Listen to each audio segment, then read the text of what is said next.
여성을 상대로 한 스토킹 범죄 또 누군가의 목숨이 희생됐습니다. 수차례 사회적 논의가 있었고 처벌법까지 만들어졌지만 그만큼 시스템이 아직은 서술했다는 얘기겠죠. 대한변호사협회 대변인 김민지 변호사님 나오셨습니다. 자, 변호사님 어서 오십시오. 네. 자, 앞서 저희가 보도로 전해드렸는데 이것부터 그 자신을 변호하던 변호사, 여성 변호사가 스토킹 범죄, 그 방화 협박까지 받는 그 피해자 대상이 됐단 말입니다. 네.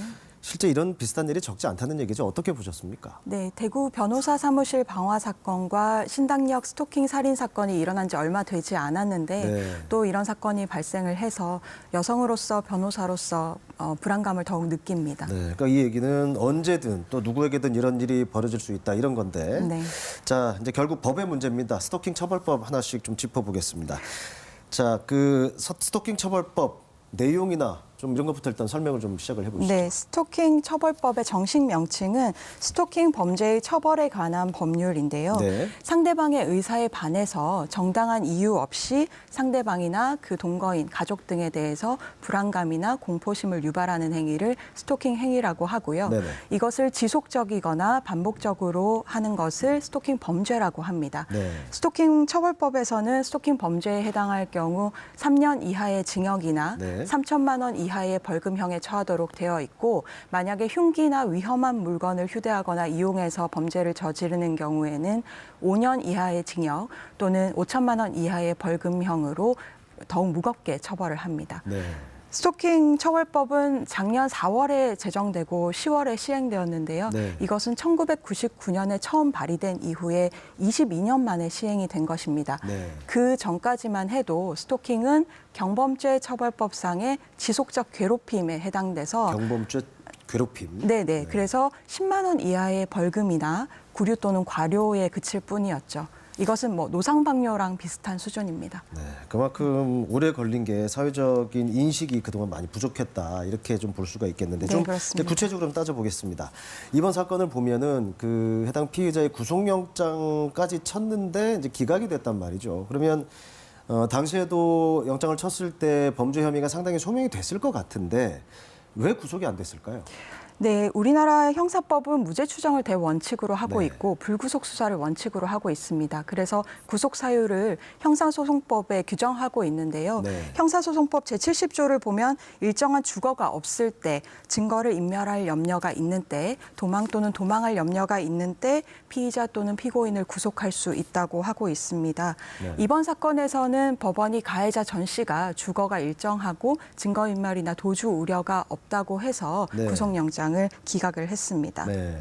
그러니까 말씀하세요. 예. 이 때문에 그 보복 우려나 피해자에 대한 위해 우려를 구속 사유에 포함시켜야 한다는 논의가 대두되고 있는데요. 네. 현재 우리나라 형사소송법은 피해자나 중요 참고인에 대한 위해 우려를 단순히 구속 사유를 심사할 때 고려해야 할 사항으로만 보고 있습니다. 네, 그러니까 그래서 이것을 그 당시 구속영장이 기각될 때 상황을 보면 어떻게 보면 재판부가 도주나 증거인멸 우려 이런 것만 보고 단순하게 판단한 게 아니었나 생각이 드는데 네, 지금 이제 그렇습니다. 말씀하고 계시는 보복 우려를 인신구속 사유에 넣는다.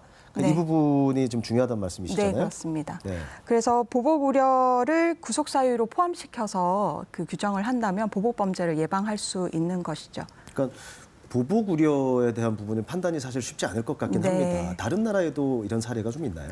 그 독일이나 프랑스 같은 경우에는 피해자에 대한 위해 우려나 그 재범 위험성을 구속 사유 중 하나로 보고 있고요. 네. 미국에서는 명문 규정으로 두고 있지는 않지만 체포 사유에서 보석 결정을 할 때 타인이나 사회에 대한 위험 여부를 판단 기준으로 보고 있습니다. 네.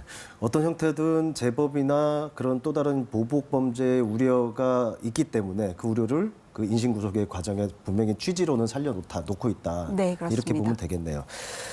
자, 스토킹 처벌법 다시 돌아와서 이제 대한변협에서도 이거 많이 보완해야 된다 이제 의견을 내셨잖아요. 그 네. 핵심만 좀 간추려 본다면요. 네, 그 현행 스토킹 처벌법만으로는 피해자에 대한 실질적인 보호가 부족해서 네. 대한변협에서는 얼마 전 성명을 통해서 국회와 정부가 제도 개선책을 마련할 것을 촉구했습니다. 네. 그 제도 개선책으로 생각해 볼 수 있는 것이 크게 두 가지가 있는데요. 첫 번째는 피해자 보호 명령 제도입니다. 그 현행 스토킹 처벌법은 경찰이 가해자가 피해자에게 접근하지 못하도록 긴급 응급 조치나 잠정 조치를 취할 수 있도록 되어 있는데 네. 이것은 수사기관이 판단을 해서 네. 법원에 청구하는 형식입니다. 만약 피해자 보호 명령 제도가 도입이 된다면 피해자가 수사기관을 거치지 않고 법원에 직접 신변 보호를 요청할 수 있는 것이죠. 그만큼 효력도 세지겠네요. 네, 그렇습니다. 네.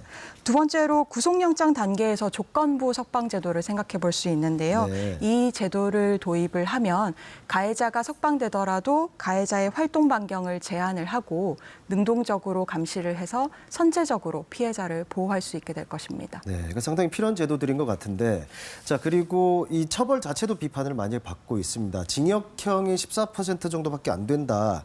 그러니까 인신을 구속하는 실형이 이 정도밖에 안 된다는 건가요? 네, 그렇습니다. 아무래도 현행 스토킹 처벌법의 법정형이 3년 이하의 징역 또는 3천만 원 이하의 벌금형이어서 네. 집행유예나 벌금형이 선고될 가능성이 높습니다. 네.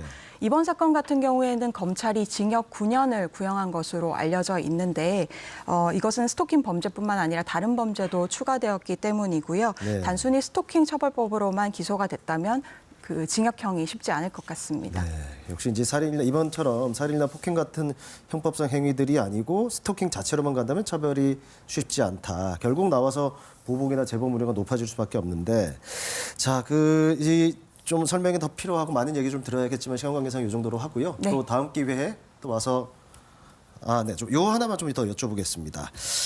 자, 이 설명을 좀 들어보면 이 부분이 좀 중요할 것 같은데, 이제 선고 때 양형 기준 아까 설명을 좀 해주셨는데 네네.